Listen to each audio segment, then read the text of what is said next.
لله الذي جعلنا من المتمسكين بولایت امیر المؤمنین اللہم ایاک نعبد و ایاک نستعین الصلاة والسلام بتحیت والاکرام علی اشرف الانبیاء والمرسلین وأولادہ الطیبین الطاہرین المعصومین ثم الصلاة والسلام علی سیدنا وساندنا وحبیبنا شفیع ذنوبنا و طبیب قلوبنا ابی القاسم محمد و اولادہ الطیبین الطاہرین المعصومین اما بعد فقد قال حق سبحانہ تعالی فی کتابہ المجید و فرقان الحمید وهو اصدق الصادقین وقولہ الحق بسم اللہ الرحمن الرحیم ذکر فإن ذکری تنفع المؤمنین بلندتر صلوات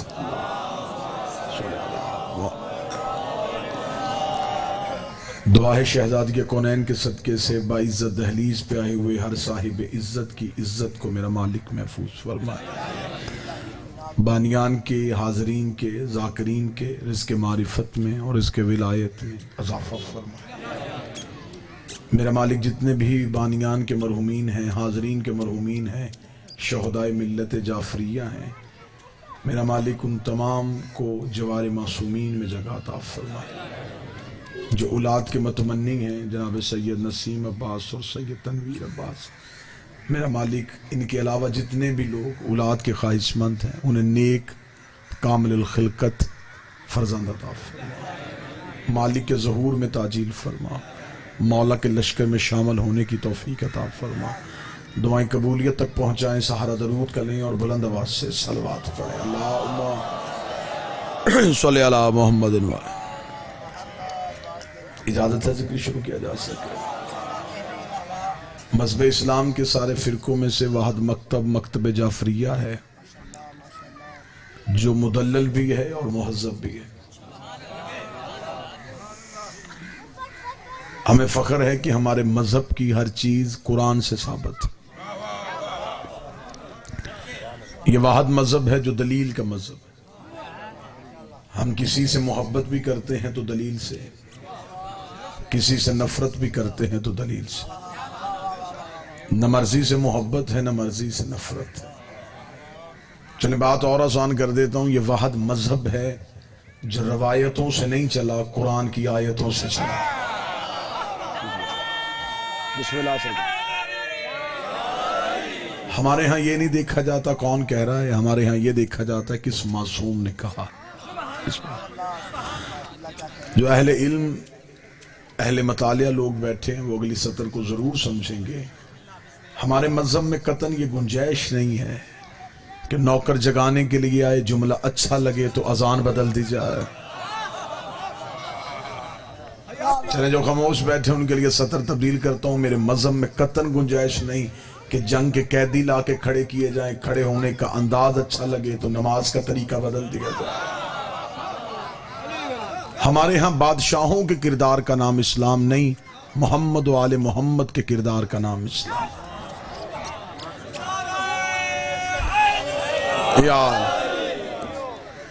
ہم نے اسلام کو اپنی مرضی سے نہیں بلکہ ہم اسلام کی مرضی سے ہیں۔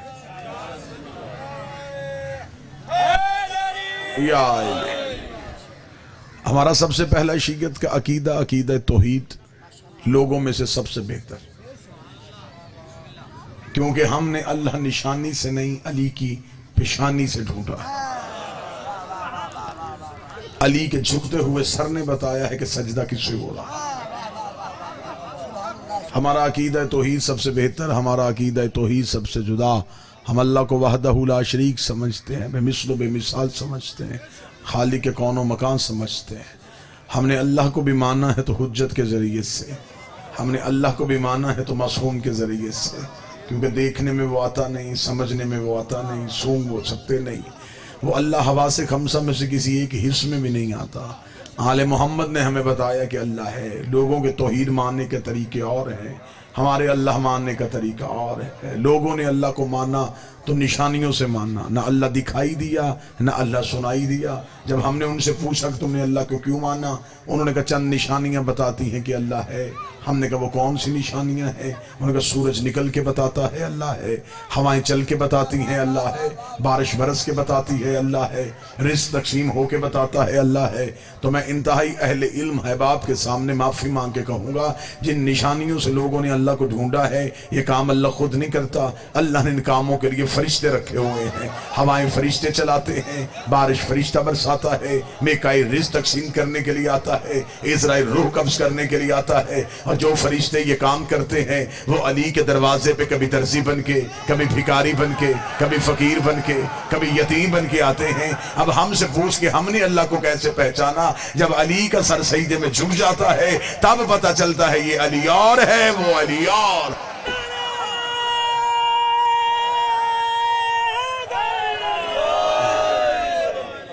متوجہ صاحب؟ سب سے پہلا عقیدہ ہمارا سب سے جدا، سب سے جدا، ہم نے اللہ مرضی سے نہیں، ہم نے آل محمد سے عقیدہ توحید لیا۔ کرسی پہ بیٹھنے والے کو ہم اللہ نہیں سمجھتے۔ بروز حشر ہوگا، تخت ہوگا، تخت پہ کرسی ہوگی، معاذ اللہ ثم معاذ اللہ، اللہ کرسی پہ بیٹھے گا۔ اس کا مطلب کہ اللہ کرسی پہ ہے اور جہاں حساب لیا جا رہا ہے وہاں نہیں۔ اور مذہب جعفریہ میں جو ادھر ہو ادھر نہ ہو، اللہ ہوتا ہی نہیں ہے۔ عقیدہ توحید بڑا سمجھنے والا عقیدہ ہے۔ اس کو یہ نہیں کہا جا سکتا کہ کوئی بندہ یہ کہے کہ فضیلت علی کا قتل کر دے عقیدہ توحید کی آڑ میں، تو یہ بھی ناقابل برداشت ہے۔ ایک شخص آ گیا تھا کوفے میں مولا کے پاس سرکار، اس نے آ کے سب سے پہلے وہ دربار میں گیا خلیفہ کے، اس نے خلیفہ کے دربار میں جا کے کہا، اس نے کہا جی میں کلمہ پڑھنا چاہتا ہوں۔ وہ بڑے خوش ہوئے کہ چلیں یہ بھی تاریخ میں لکھا جائے گا کہ کوئی مسلمان ہم نے بھی کیا تھا۔ انہوں نے کہا جی آئیں ہم آپ کو کلمہ پڑھوائیں۔ انہوں نے کہا جی کلمہ پہلے ایسے نہیں پڑھنا، شرط ہے پہلے سوال کا جواب دیں پھر میں کلمہ پڑھوں گا۔ ان کے ذہن میں آیا کہ یہودی ہے، سوال آسان کرے گا۔ وہ یہودیوں کا عالم تھا، آسمانی کتابیں اس کے مطالعے میں تھی۔ توجہ ہے صاحب؟ بات سمجھ میں آ رہی ہے جی؟ اس نے کہا کہ میں آپ سے سوال کرنا چاہتا ہوں کہ آپ کے قرآن میں ایک آیت ہے، ان اللہ علی کل شیء قدیر، بے شک اللہ ہر شے پہ قدرت رکھتا ہے۔ اس نے کہا کیا واقعی آپ مسلمانوں کا ایمان ہے اس آیت پہ؟ انہوں نے کہا جی بالکل ہمارا ایمان ہے، اللہ ہر چیز پہ قدرت رکھتا ہے۔ اس نے کہا پھر سوچ کے بتائیے گا بادشاہ، کیا تمہارا اللہ جو چاہے وہ کر سکتا ہے؟ انہوں نے کہا ہمارے اللہ کے پاس یہ طاقت ہے، وہ جو چاہے وہ کر سکتا ہے۔ اس نے کہا اب میرا سوال ہے، کیا تمہارا اللہ کوئی اور اللہ بھی بنا سکتا ہے؟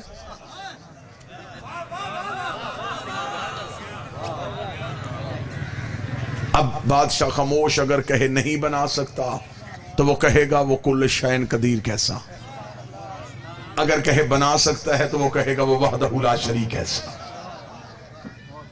یہ بات تاریخ کی بات ہے، میں پوری ذمہ داری کے ساتھ آپ کو سن، کیا تمہارا اللہ کوئی اور اللہ بنا سکتا ہے؟ بادشاہ خاموش ہو گیا۔ اس نے وہ درباری مولویوں کو بلایا جو سرکاری خزانے سے تنخواہ لیتے تھے، جنہیں اسی کام کے لیے رکھا گیا تھا کہ دین دینا ہے علی کے بغیر۔ تم نے ہر سوال کا جواب علی سے نہیں پوچھنا، اپنی مرضی سے دین دینا۔ انہیں بلایا گیا، انہوں نے کہا جی یہودی سوال کر رہے ہیں۔ انہوں نے کہا کیا سوال ہے؟ انہوں نے کہا یہ سوال کر رہے ہیں کہ تمہارا اللہ کوئی اور اللہ بنا سکتا ہے۔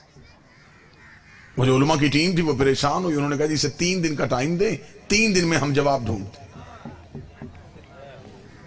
بادشاہ نے کہا اگر ابھی دینا ہو، انہوں نے کہا پھر علی کو بلانا پڑے گا۔ اگر ابھی اسی موقع پہ جواب چاہیے تو پھر علی کو بلانا پڑے۔ اس کا نہیں، علی سے سوال کا جواب نہیں لینا، ہم نے خود سوال کا جواب دیا۔ انہوں نے کہا پھر 3 دن کی مہلت دے، کچھ دیکھتے ہیں، کچھ سوچتے ہیں، کچھ جواب تو نکال لیں گے۔ 3 دن کی مہلت ہو گئی، تیسرے دن کو وہ یہودی سب سے پہلے دربار میں آ گیا۔ اس نے آ کے کہا جی ہاں جی سوال کا جواب دیا جائے، توجہ صاحبان مکمل رکھیے گا۔ بادشاہ نے علماء کو بلایا، ہاں بھائی اس کے سوال کا جواب تیار ہے؟ انہوں نے کہا جی بالکل تیار ہے۔ اب جو بندہ ذہنی طور پہ مجلس میں ہے وہ جملے کا لطف لے گا. کیا جواب ملا انہوں کو؟ اس کا جواب یہ ہے کہ اسے قتل کیا جائے گا.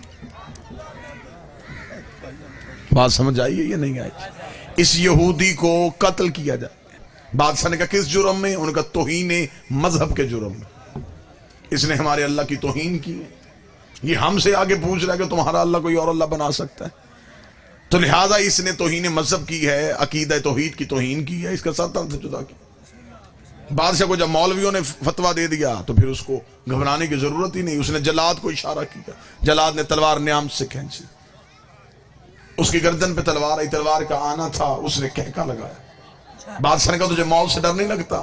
اس نے کہا موت سے زیادہ تیری بے بسی پہ مسکرا رہا ہوں. کیوں؟ اس نے کہا میں مر رہا ہوں، سوال زندہ ہے. کتنا اچھا ہوتا تو یہ موت سوال کو دیتا. میں مر رہا ہوں، سوال میرا زندہ ہے. ابھی تو میری لاش دربار سے باہر پھینکے گا، لوگ پوچھیں گے اس سے کیوں مارا، تو وجہ بتائے گا. وہ وجہ ایک کان سے دوسرے کان میں جائے گی، دوسرے سے تیسرے میں جائے گی. ایک دن میرا سوال مذہب بن جائے گا، میں اس مذہب کا بانی ہو جاؤں گا. تو نے مجھے ہمیشہ کر کے زندہ کر دیا. بادشاہ پریشان ہو گیا. اس نے جلاد سے کہا تلوار ہٹا،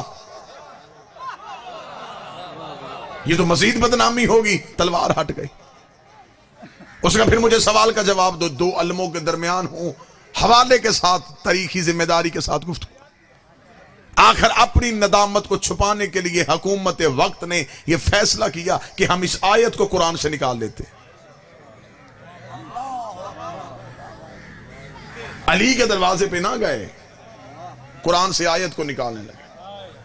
آیت پہ چھری چلنے لگی تھی، یا دربار کے کونے سے ایک بوڑھا جوان اٹھ کے کھڑا ہو گیا.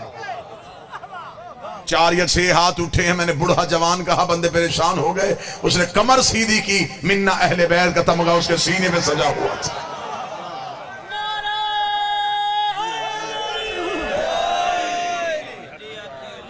اس نے سر کو سیدھا کیا. اس نے اس یہودی کے پاس جا کے اس کا ہاتھ تھام گیا. اس نے کہا اس کے دروازے پہ لے کے جاؤں جو وارث قرآن ہے. آگے آگے اپنی جھکی ہوئی کمر کے ساتھ اپنی نگاہوں سے صراط مستقیم کا تعین کرتا ہوا سلمان بڑھنا شروع ہوا. سلمان کے نقش قدم پہ اس سائل کے قدم آئے. سائل چلتا چلتا دہلیز امیر المومنین پہ سلمان پہنچے. سلمان نے سر سجدے میں رکھا. سلمان نے دہلیز کا بوسہ لیا. بوسہ لینا تھا یا دہلیز کے اندر سے امیر المومنین کی آواز آئی، سلمان کیا وہ سائل آ گیا ہے؟ اتنا کہنا تھا کہ سائل نے اپنی نالین کو پہننا شروع کیا. سلمان نے کہا ابھی تیرے سوال کا جواب نہیں ملا اور تو مطمئن ہوئے بغیر جا رہا ہے. اس نے کہا واپس اس لیے جا رہا ہوں، جو دیکھے بغیر مجھے جانتا ہے وہ جواب بھی جانتا ہوگا. جسے یہ خبر ہے کہ دروازے کے باہر کون کھڑا ہے، اسے یہ بھی پتا ہے کہ میرے سوال کا جواب کیا ہے. تھوڑی دیر کے بعد نہ سپاہیوں کا شوق، نہ نیزے، نہ تلواریں. تھوڑی دیر کے بعد در کا پردہ اٹھا. پردے کا اٹھنا تھا. امیر المومنین باہر آئے. رسول والا امامہ سر پہ، ابو طالب والی ابا کاندھے پہ، حمزہ والی تلوار کو نیام میں لیے ہوئے، ذوالفقار حیدری کو حمائل کیے ہوئے. علی کے چہرے پہ حسن یوسف کا صدقہ ہو رہا تھا. علی کی آنکھیں تہرے تقدس کا نگینے بن رہی تھی. علی کے ہونٹ صورت یقوت شعاؤں میں دھلے ہوئے تھے. علی کی زبان آب وحی میں ڈھلی ہوئی تھی. علی کا سینہ رمز دل ہستی کا خزینہ بنا ہوا تھا. علی کے قدم صراط مستقیم کا تعین کر رہے تھے. امیر المومنین کے لب کھلے. امیر نے فرمایا تو نے اس سے پوچھا تھا کہ اللہ ہر شے پہ قادر ہے؟ بے شک اللہ ہر شے پہ قادر ہے. اس نے علی کے قدموں پہ ہاتھ رکھ کے کہا مولا سوال یہ تھا کیا وہ اللہ دوسرا اللہ بھی بنا سکتا ہے؟ علی نے فرمایا ایک نہیں 1000 بھی اللہ بنا دے، خالق وہی رہے گا، یہ مخلوق کہہ رہا ہے. وہ خالق رہے گا، یہ مخلوق ہے.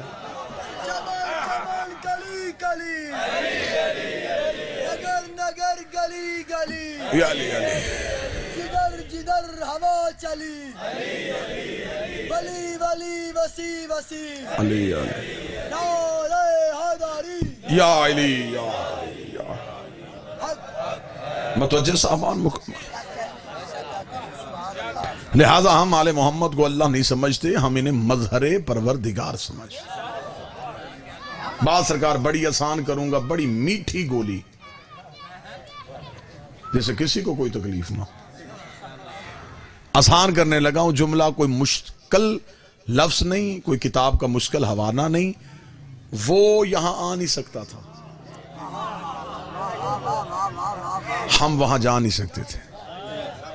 بابا جی اس نے انہیں درمیان میں رکھ دیا. اللہ بندے حجت یہ اس سے لے کے ہمیں دیتے ہیں, ہماری دعائیں اس تک پہنچاتے ہیں. یہ بھی نہیں ہے وہ بھی نہیں. جو یہاں سے دیکھتا ہے اسے اس جیسے لگتے ہیں. نہیں, میرا خیال ہے یہ بات زیادہ فلسفی ہو گئی تھی, میں بات آسان کر دیتا ہوں. یہ وہ اتنے خوبصورت آئینے ہیں جن سے اللہ نظر آتا ہے. اب کوئی بندہ مجھ پہ سوال کرے کہ اسے کیا ضرورت ہے کہ وہ شکلوں سے اپنی پہچان کروائے, اسے ضرورت نہیں, ہم جاہل ہیں. ہم پہلے دن بچے کو جب تعلیم کے لیے چھوڑ کے آتے ہیں تو استاد اس کے سامنے کتاب رکھ کے اسے پڑھاتا الف ہے تصویر انار کی دکھاتا ہے, پڑھاتا الف ہے تصویر. اب اس سے بھی زیادہ آسان میں کیا کروں, اب تو میں الف انار پہ آ گیا ہوں. پڑھایا الف ہے, دکھایا انار ہے. اب استاد سے پوچھو, ہم تیرے سامنے بچے کو لے کے آئے تھے تعلیم کے لیے, اگر تو نے پڑھایا الف ہے تو شکل بھی الف کی دکھا. وہ کہے گا یہ بچہ ہے, اس نے سیکھنا ہے.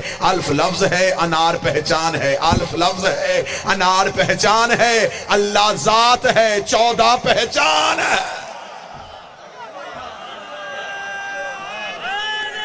یار اللہ ذات ہے, 14 پہچان. اور آسان کر دیتے, زمین پہ سورج نہیں آتا, سورج کی کرنیں آتی. کرنیں سورج نہیں, سورج کا اثر ہے. 14 اللہ نہیں, اللہ کا اثر. کرنیں سورج سے ظاہر ہوتی ہیں اور سورج میں. اب دیکھیں اس وقت سائبان ہیں اور کناتے ہیں. مجھ سے کوئی بھی پوچھے کہ اس وقت یہ کیا وقت ہے, میں کہوں گا دن ہے. وہ کہے گا تو نے سورج تو دیکھا نہیں, کیسے کہہ دیا؟ میں نے کہا روشنی دلیل ہے کہ وہ ہے. روشنی دلیل ہے کہ وہ ہے. ابھی روشنی چلی جائے گی, پتہ چل جائے گا کہ سورج چلا گیا ہے. اس کا مطلب جب تک روشنی ہے تب تک دلیل ہے کہ سورج ہے. اس لیے کہ روشنی سورج پہ دلیل ہے. دلیل کو کہتے ہیں عربی میں حجت. یہ آل محمد ہیں اللہ کی حجت, یہ دلیل ہے کہ اللہ ہے.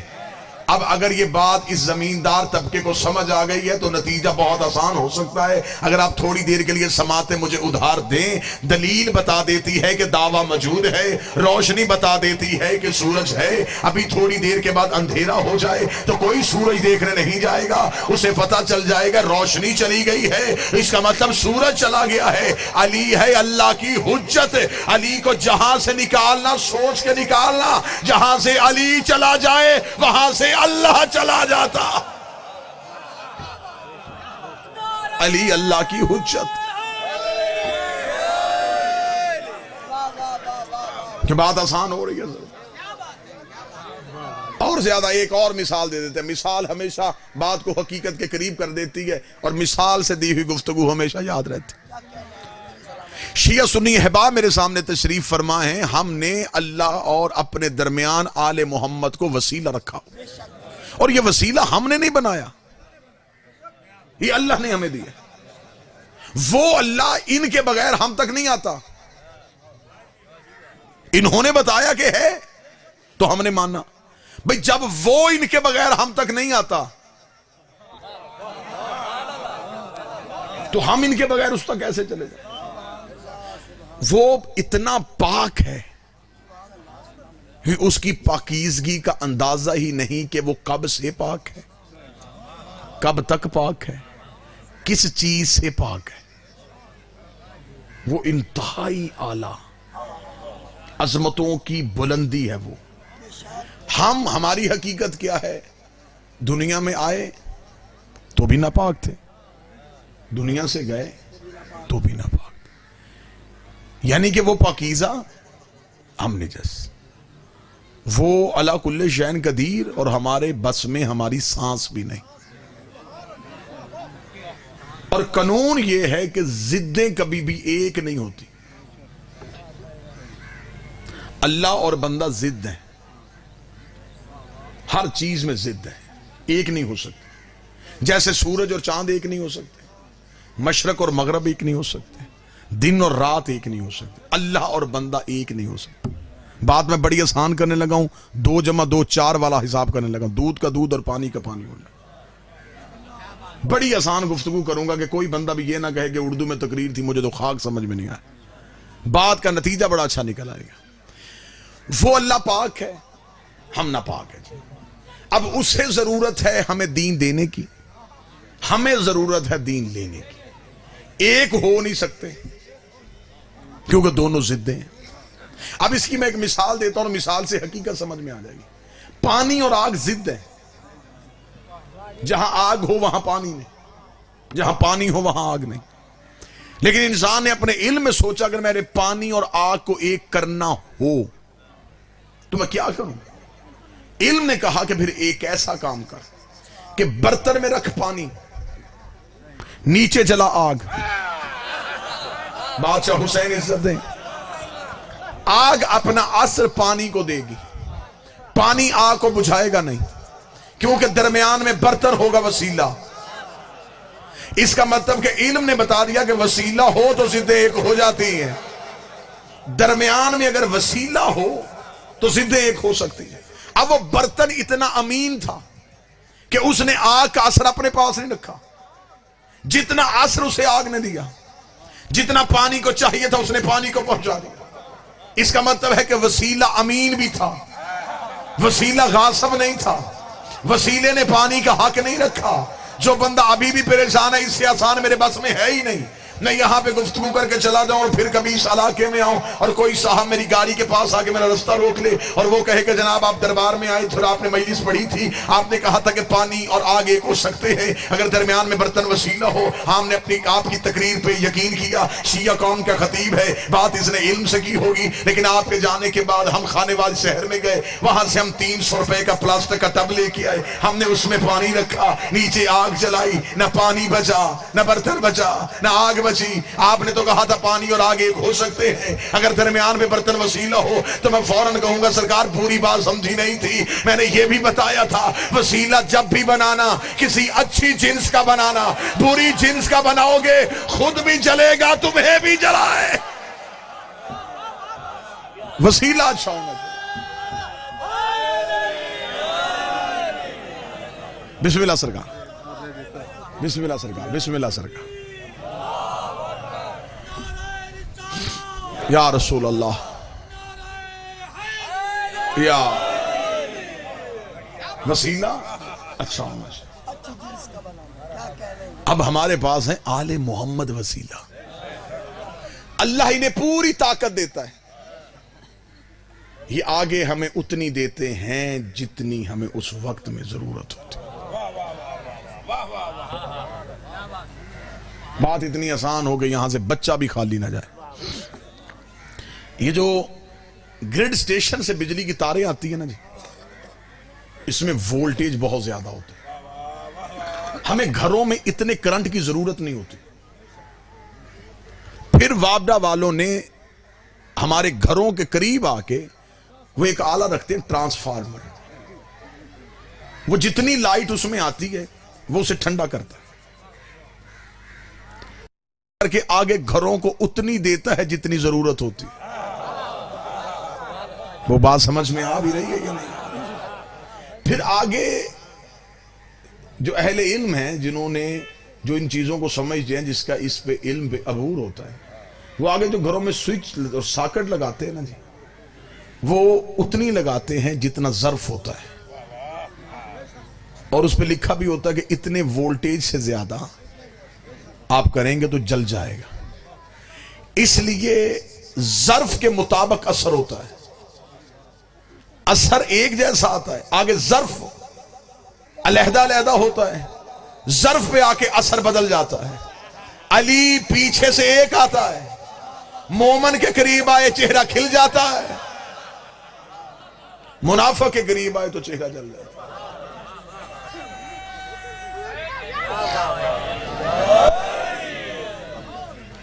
لہذا یہ آل محمد ہمارے اور اللہ کے درمیان وہ وسیلہ ہیں جو ہمیں اللہ تک پہنچاتے ہیں۔ کوئی ضد نہیں ہے. اگر میرا کوئی سنی بھائی بیٹھا ہوا ہے مجلس میں تو وہ ہمارا مہمان نہیں, وہ حسین ابن علی کا مہمان ہے. یہ اعتراض کیا ہے مولوی نے کہ شیعہ مجلسوں میں جاؤ گے تو وہ صحابہ کو معاذ اللہ گالیاں دیتے ہیں اور یہ کرتے ہیں وہ کرتے ہیں, لہذا مجلسوں میں نہ. یہ بہانے ہوتے ہیں. بچپن میں مائیں بچوں کو کہہ دیتی ہیں بیٹا بازار میں شام کو نہ جانا, بھوت ہوتا ہے. وہ سچ مچ ہوتا نہیں, وہ بچے کو ڈراوا ہوتا ہے کہ بچہ ڈر جائے کہ باہر نہیں جانا. مجلسوں میں کچھ نہیں ہوتا, یہ مولوی کا صرف ڈراوا ہوتا ہے کہ یہ مجلسوں میں نہ جائے. بڑی آسان سی بات کر دیتے. اگر میرا کوئی سنی بھائی بیٹھا ہو تو وہ بڑی آسان سی بات سمجھ لے گا. دیکھیں ہم سب کو جتنا بھی ہم دنیا میں اعمال کر رہے ہیں کس کام کے لیے کر رہے ہیں؟ جنت کے. بادشاہ میرے بولنے سے پہلے آپ نے لفظ بول دیا, اور یقیناً یہی ہے ہر ایک کی خواہش ہے جنت میں چلا جائے, کچھ ایسا ہو جائے جنت میں چلا جائے. مولوی کے پاس ایک سرٹیفکیٹ ہے جی, وہ جنت کا دیتا ہے. بندے اس کی بات پہ زیادہ یقین کر لیتے کہ مولوی صاحب جو ہیں وہ جمعرات کو لاؤڈ سپیکر میں کہتے ہیں کہ 10 روپے بھی جو مسجد میں بھیجے گا نا وہ جنت میں چلا جائے گا. اور بندوں کو یقین ہوتا ہے کہ مولوی جب کہہ رہا ہے نا تو پھر چلے جائیں گے. بڑی سادہ سی بات کرنے لگا ہوں, پورے ملک میں یہی سادگی سے گفتگو پہنچانا چاہتا ہوں. بات صرف اتنی ہے کہ اس علاقے میں بھی کسی بندے نے 5 مرلے بھی جگہ لینی ہو تو وہ پہلے پتہ کرواتا ہے کہ مالک کون ہے. باتیں میں نے یہی کرنی, سوزی میرے ساتھ کوئی نہیں, قصیدے مجھے آتے کوئی نہیں ہے. یہی 2-4 باتیں آپ تک پہنچانی اور آپ کو سلام کر دینا ہے. مالک کون ہے؟ بندہ کسی جگہ کا بڑا پسند ہے, یار یہ جگہ مجھے بہت اچھی لگ رہی ہے, یہ جگہ مجھے لینی ہے. مالک کون ہے؟ کسی نے بتایا جی مالک پاکستان میں نہیں ہوتا, باہر ہے پاکستان سے. شام کو ایک بزرگ نے آ کے دروازے پہ دستک دی, بندے نے دروازہ کھولا, اس نے کہا یار تو وہ پلاٹ دیکھنے گیا تھا, تو نے لینا ہے؟ جی میں نے لینا ہے, لیکن میں نے پتہ کروایا مالک دبئی ہے. اس نے کہا جی میں بیچ دیتا ہوں. آپ مالک ہے؟ نہیں جی میں اس کا سسر ہوں.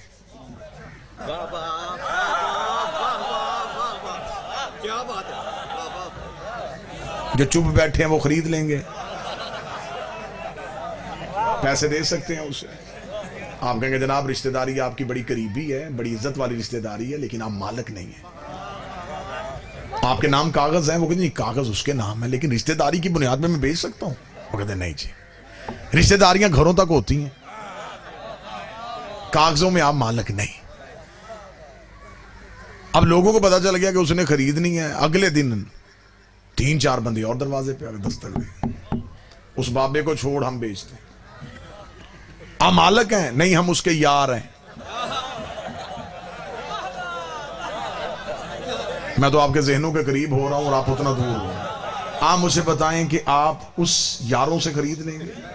آپ کہیں گے دوستیاں آپ کی اپنی جگہ, تعلقات آپ کی اپنی جگہ, آپ میرے لیے قابل احترام ہیں. اگر آپ کے پاس کاغذات میں ملکیت ہے تو پھر ہم آپ سے لے لیتے. اگر آپ کے پاس نہیں ہے تو جب مالک آئے گا تو ہم مالک سے خریدیں گے. ان پڑھ بندہ بھی جب رجسٹری کروانے جائے تو پڑھے لکھے بچے کو ساتھ لے کے جاتا ہے, بیٹا پیسے میں نے دینے, کاغذ تو نے دیکھنے ہیں. جو بندہ بیچ رہا ہے مالک یہی ہے, اسی کے نام پہ ہے. اللہ نے اتنی عقل دی ہے کہ 5 مرلے کے لیے پتہ کرتے ہو کہ مالک کون ہے. ساری زندگی جنت ڈھونڈتے رہے اور مولوی سے پوچھا ہی نہیں کہ جنت کا مالک کون ہے. سودا تو کرنا تھا مالک سے, جنت تو لینی تھی مالکوں سے. کس نے تمہیں کسی اور دکان پہ کھڑا کر دیا؟ سودا اس وہاں سے لیتے ہیں جس دکان سے ملتا ہو.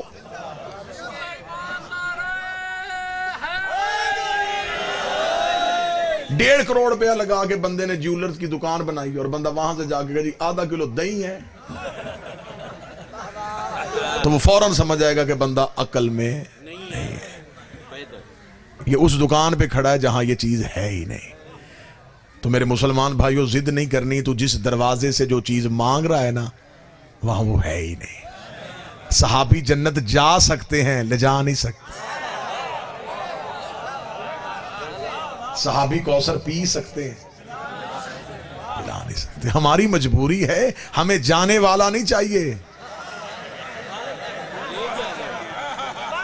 لے جانے والا چاہیے. تو اب جب یہاں پہ ایسی بات ہو تو پھر بعض لوگ کہتے ہیں جی یہ شیعہ کیونکہ آل محمد سے پیار کرتے ہیں تو یہ کہتے ہیں صرف آل محمد ہی جنت کے مالک ہے. تو مولویوں نے کہانی اسلامیات میں لکھ دی ہے بچوں کے ذہن بدلنے کے لیے. وہ کہتے ہیں جی ایک پورا مضمون ایک چیپٹر ہے اسلامیات میں, چھٹی سے لے کے میٹرک تک پڑھایا جاتا, عشرہ مبشرہ, کہ 10 صحابہ رضوان اللہ علیہم اجمعین ایسے تھے جنہیں نبی نے زندگی میں بشارت دے دی کہ تم جنت میں چلے جاؤ. مجھے ہم طریقے اس واقعے کی حقیقت پہ تو بحث نہیں کرنی کہ اس پہ سند کتنی ہے, ضعیف ہے, متواترہ ہے, کیا ہے. چلے میں بات صرف دلیل کے ساتھ کر رہا ہوں اور مجمع میرے ساتھ متفق ہو گیا ہے, دلیل مان رہے ہیں آپ, دلیل تسلیم کر رہے ہیں. 10 صحابہ کرام ایسے تھے جنہیں نبی نے زندگی میں کہہ دیا کہ تم جنت میں جاؤ گے. اگر میں ان سنی بھائیوں کی, اپنے برادران کی یہ روایت مان بھی لوں تو آپ ہی کی کتاب میں اس کی نفی ہو گئی ہے. آپ ہی کی کتابوں میں لکھا کہ انہی میں سے دوسرے نمبر والے صحابی نے چند دن گزرنے کے بعد میرے مولا حسن سے جا کے کہا تھا, حسن لکھ دے میں تیرا نوکر ہوں تاکہ میں جنت میں چلا جاؤں, لکھ دے میں تیرا نوکر ہوں تاکہ میں جنت میں چلا جاؤں. سر پہ قرآن رکھ کے بتاؤ جسے نانے نے جنت دے دی تھی اسے نواسے سے لکھوانے کی ضرورت کیا تھی. اس کا مطلب کہ پھر آپ مان گئے کہ نبی بھی جنت دے دے لیکن جب تک حسنین کی غلامی کی مہر نہ لگے آپ جنت میں جا ہی نہیں سکتے. اللہ اکبر. رسول یا علی علیہ السلام زندہ باد, زندہ باد, مردہ باد, مردہ باد. اللہم صلی علی محمد و آل محمد. نہیں بات ختم ہو گئی, پیغام آپ تک پہنچ گیا. جس نے بھی جنت کی رجسٹری دیکھنی ہو وہ قرآن پڑھے, بے نامہ پڑھنا ہو تو سورہ دار پڑھے. اللہ نے پورا انتقال لکھا ہوا ہے. خدا کہتا ہے کہ ہم نے آل محمد کو جزا میں دے دی ہے, جنت بھی حریر جنت بھی. انہوں نے روٹیاں بھیجی تھی بسم اللہ, اور اللہ نے شکریہ بھی ادا کیا ہے, اور جنت کی رسید آئی ہے قرآن میں. جزا میں دی ہے ہم نے تمہیں, جزا میں. اللہ بھی پھر وہ مالک کلام ہے نا, اسے پتا ہے کہ مولوی لفظوں سے پکڑتے ہیں. اس نے بھی گنجائش چھوڑی ہی نہیں, اس نے بھی لکھ دیا میں نے جزا میں دی ہے, عطا میں نہیں, جزا میں دی. اب اس بات کو بھی میں مثال سے آسان کر دیتا ہوں. میں نے مجلس پڑھنی اور میں اپنے برادر ناظم ممبر سے کہوں کہ حضور مجھے گھڑی عنایت کیجئے گا تاکہ میں وقت دیکھ سکوں کہ میں اپنے وقت کے اندر مجلس پڑھوں. انہوں نے مجھے کہا جی ٹھیک ہے آپ یہ گھڑی پہن لیں. انہوں نے جو گھڑی مجھے دی یہ ان کی عطا ہے. مجلس ختم ہوئی, میں نے مجلس چھوڑی, میرے ذہن میں خیال نہ رہا, میں پنڈال سے نکلا, یہ اگلے ذاکر کا اعلان کر کے میرے پیچھے آئے, گاڑی کے قریب رک کے انہوں نے مجھے بڑی عزت سے سرکار گھڑی آپ کے پاس عطا تھی, واپس ہو گئی. اب جہاں سے میں خرید کے لایا ہوں میں 1000 بار بھی اس کے سامنے سے گزروں وہ واپس لے ہی نہیں سکتا, کیونکہ جزا ہے. میں نے پیسے دیے, میں نے خرید لی, ہمیں مالک ہو. خدا کہتا آل محمد میں نے جنت عطا میں نہیں دی, تم نے قیمت دے کے خرید لی ہے. اب تمہاری مرضی ہے, چاہے بہلول بیچ دے چاہے حسنین بیچ.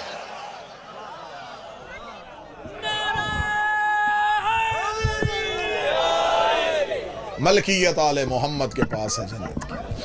مر جانا ہے, قبر میں جانا ہے, سانسوں کا یقین کوئی نہیں, لمحوں کا اعتبار کوئی نہیں, سانس کی ڈوری کب کٹ جائے اس کا کوئی علم نہیں.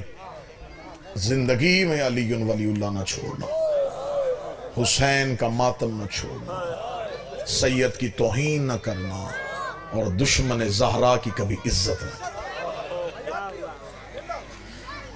گھر عزتوں والا تھا, لوٹا امت نے برے طریقے سے.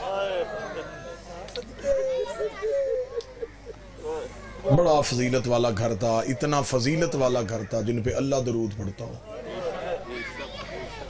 جس دروازے پہ پیغمبر اجازت مانگتا ہو, فرشتے جہاں درزی بن کے آتے ہو.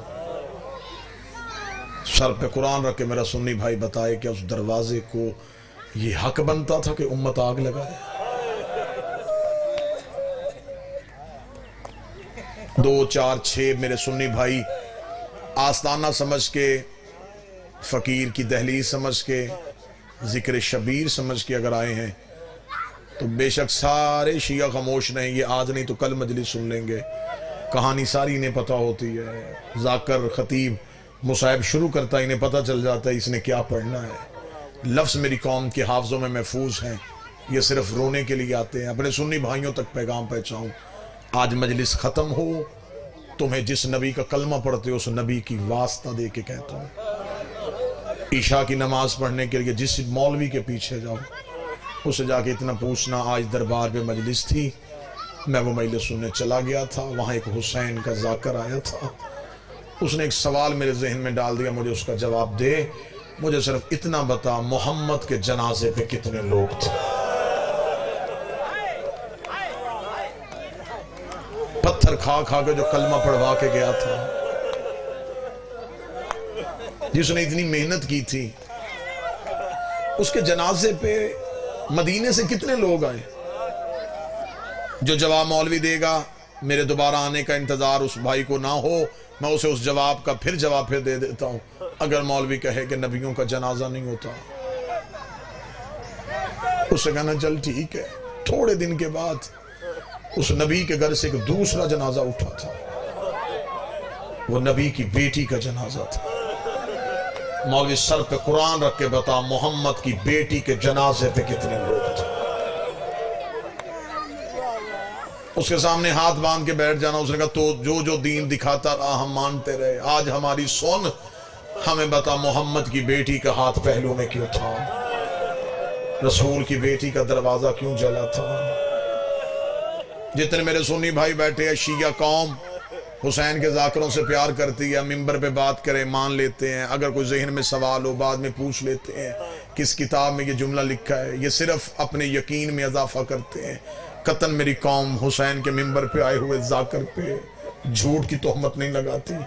میں اپنے اہل سنت بھائیوں کے اطمینان قلب کے لیے چند قسمیں کھا دیتا ہوں، وہ قسمیں میں اس لیے صرف دوں گا کہ میں قیامت والے دن نبی کے سامنے سرخرو ہو سکوں۔ یا رسول اللہ، میں نے نگر قسمیں کھا کے تیری بیٹی کا حق پڑھا ہے۔ جتنے میرے اہل سنت بھائی بیٹھے ہو کلمہ نبی کا پڑھتے ہو، لوگ چوروں کی قسمیں مان لیتے ہیں۔ میں حسین کا ذاکر ہوں، تمہارا مہمان ہوں، تمہاری نگری میں آیا ہوں، باوضو ہوں، حسین کے ممبر پہ کھڑا ہوں، مجھے اللہ کی ربوبیت کی قسم، مجھے نبی کی نبوت کی قسم، مجھے علی کی ولایت کی قسم، مجھے حسن حسین کی امامت کی قسم، مجھے زہرا کی عصمت کی قسم، مجھے 14 کی طہارت کی قسم، نہ غلط پڑھو، نبی امت میں سے نہ اٹھائے، علی نوکروں میں سے نہ اٹھائے، حسین واتمیوں میں سے نہ اٹھائے، میرا شمار یہودیوں کے ساتھ ہو، اتنی بڑی بددعائیں اور قسمیں کوئی نہیں دیتا۔ میں نے اپنے اہل سنت بھائیوں کی اطمینان کے لیے کھائی ہیں، اتنی بڑی قسمیں کھا کے کہہ رہا ہوں قتل ہوئی تھی محمد کی بیٹی، گھر آ کے مارا تھا مسلمانوں نے پیغمبر کی بیٹی کو، دروازہ جلایا گیا تھا رسول کی بیٹی کا، زیادہ سے زیادہ 3 نہیں تو 4 منٹ کی نوکری، بھائیوں کا حکم تھا، حکم کی تمیل ہو گئی۔ اللہ ذاکر خیرات بھٹی کو زبان میں مزید تاثیر عطا فرمائے، رزق میں وسعت عطا فرمائے۔ جتنے رونے آئے ہو اس دربار سے کوئی خالی نہ جائے۔ آدھی رات کو جنازہ اٹھا، اگر مولوی کہے گا تو وہ پاک بی بی کا جنازہ تھا، علی نے خبر نہیں ہونے دی، جنازہ آدھی رات کو اٹھ گیا۔ اس مولوی سے کہنا چل تو نے دوسرا جنازہ بھی چھپا دیا، مجھے بتا اس نبی کے گھر سے کہ تیسرا جنازہ اٹھا تھا، وہ نبی کے بیٹے کا جنازہ تھا۔ بتا مدینے میں تیر مارنے والے کون تھے؟ مدینے میں یہودیوں کے گھر تو نہیں تھے، عیسائیوں کے گھر تو نہیں تھے۔ یار دشمنی زندوں سے ہوتی ہے، نبی کے بیٹے کی میت پہ تیر مارے گئے۔ مولوی سے کہنا ہمیں صرف اتنا بتا حسن کے جنازے پہ تیر برسانے والے کون تھے؟ جب مولوی ہر بات چھپا دے، میرا سنی بھائی تمہیں عزتوں والے قرآن کا واسطہ، پھر گھر جا کے سوچنا پہلا جنازہ بھی مسلمانوں نے چھوڑ دیا، دوسرا دروازہ جلا دیا، تیسرے پہ تیر مار دیے، ہائے غربت رسول کے گھر کی۔ پھر اگلا جنازہ اٹھا، نہ کوئی اٹھانے والا تھا نہ کوئی دفنانے والا تھا۔ 3 دن بغیر غسل و کفن کے جنازہ کربلا کی ریت پہ آندھیوں کے تھپیڑوں کے ساتھ حسین کا لاشا بغیر کفن کے پڑا رہا۔ 10 محرم کو شام کو بہن بھائی کی لاش کے قریب سے گزری ہے, بہن کے ہاتھ رسیوں کے ساتھ بنے ہوئے تھے, رو کے کہتی حسین میرا بڑا جی چاہتا ہے میں ایک بار تیرا آخری بار چہرہ دیکھ جاؤں. حسین مجھے آواز دے کے بتا کہاں گھوڑے سے گرا ہے. ایک ٹوٹے ہوئے تیروں کے نیچے سے آواز آئی علیہ علیہ یا بنت محمد, محمد کی بیٹی تیرا حسین یہاں ہے, کوئی سید بیٹھا ہو تو مجھے معاف کر دے. علی کی بیٹی نے اونٹ کے بیٹھنے کا انتظار نہیں کیا, بی بی اونٹ سے ایسے اتری جیسے گھوڑے سے عباس اترا تھا. بی بی کوہنیوں کے بل چلی, چلتی چلتی پتھروں کے ڈھیر کے قریب آئی. بی بی نے کوہنیوں کے ساتھ پتھر ہٹائے. کوئی عزادار بیٹھا مجھے جملہ معاف کر دینا. علی کی بیٹی نے پتھر ہٹائے, حسین کی لاش نظر آئی لیکن بھائی کا سر نظر نہیں آیا. روک گئی آئین آئین راس الحسین, حسین تیرا سر کہاں گیا؟ کٹی ہوئی رگوں سے آواز آئی میرے سر کا نہ پوچھ, مجھے بتا عین الرضا زینب تیری چادر کہاں گئی, زینب تیرا برقع کہاں گئی؟ اللہ لعنت اللہ.